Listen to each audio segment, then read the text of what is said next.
केशव प्रसाद मौर्य पर पीएम मोदी को इतना भरोसा क्यों है? योगी की बॉल पर आउट केशव, मोदी ने कहा नॉट आउट।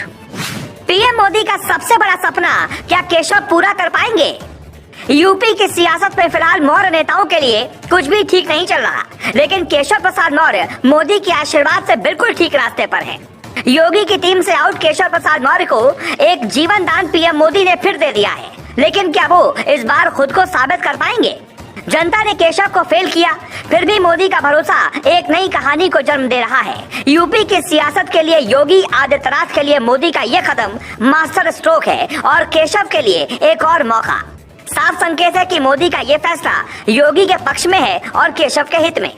सवाल उठता है कि केशव के लिए मोदी के दिल में इतनी जगह क्यों है, और सवाल ये भी कि क्या पीएम मोदी का सबसे बड़ा सपना केशव प्रसाद मौर्य पूरा कर पाएंगे? केशव प्रसाद मौर्य के पास जो विभाग है उसकी सीधी निगरानी पीएम मोदी खुद करते हैं।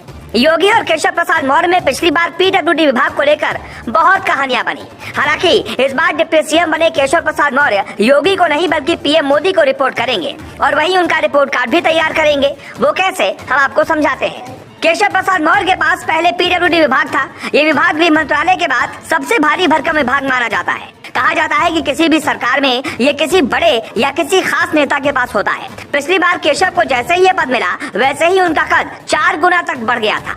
कुछ ऐसा ही सपा की सरकार में था। तब अखिलेश यादव की सरकार में शिवपाल यादव के पास ये विभाग था। ये विभाग इतना भारी भरकम होता है कि हर मंत्री पीडब्ल्यूडी मिनिस्टर ही बनना चाहता है, लेकिन केशव प्रसाद मौर्य का यहाँ डिमोशन हुआ और पीएम की टीम में शामिल कर उन्हें एक प्रमोशन दिया गया। दरअसल केशव के पास जो 6 विभाग हैं वो देखने में तो छोटे लगते हैं, लेकिन उनकी गंभीरता समझे तो पता चलता है कि केशव को मोदी ने अपनी टीम में प्लानिंग के साथ शामिल किया। ग्लोबल भारत टीवी ने आपको पहले ही बताया था कि केशव प्रसाद मौर्य को डिप्टी सीएम बनाने के बजाय मोदी अपनी टीम में शामिल करेंगे।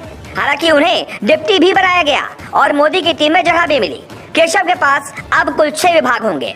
ग्राम्य विकास एवं समग्र ग्राम विकास, ग्रामीण अभियंत्रण, खाद्य प्रसंस्करण, मनोरंजन कर, सार्वजनिक उद्यम, राष्ट्रीय एकीकरण मिलाकर कुल 6 विभाग हैं। उत्तर प्रदेश के ग्रामीण इलाकों में किए जाने वाले काम 2024 के लोकसभा के चुनावों में बीजेपी को बड़ी जीत की ओर ले जाएंगे। पीएम मोदी का सपना है कि गाँव में हर स्तर पर विकास हो और लोगों को रोजगार मिले।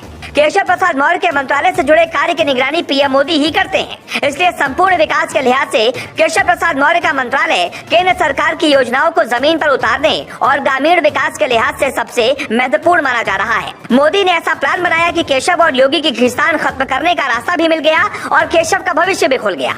पीएम मोदी 70 साल के हो गए हैं। उनके बारे में कहा जाता है कि वो किसी भी काम को करने से पहले एक लक्ष्य निर्धारित करते हैं। देश के लोगों को उनसे काफी उम्मीदें हैं। आर्थिक तौर पर देश की तस्वीर बदलने के लिए उन्होंने एक लकीर खींची है। जब पहली बार नरेंद्र मोदी 2014 में देश के प्रधानमंत्री बने तो उन्होंने स्वच्छ भारत मिशन और हर परिवार को बैंकिंग सिस्टम से जोड़ने का नारा दिया था। उस समय उनकी ये योजना एक सपना भर था, लेकिन उन्होंने इसे अंजाम तक पहुंचाया। अब पीएम मोदी ने न्यू इंडिया बनाने के लिए कुछ लक्ष्य निर्धारित किए हैं जो आज सपने जैसे लगते हैं, लेकिन अगर ये सपने सच हो गए तो देश की तस्वीर बदल सकते हैं। उसी में से एक है भारत के गाँवों का विकास, और वो जिम्मेदारी मिली है केशव प्रसाद मौर्य को।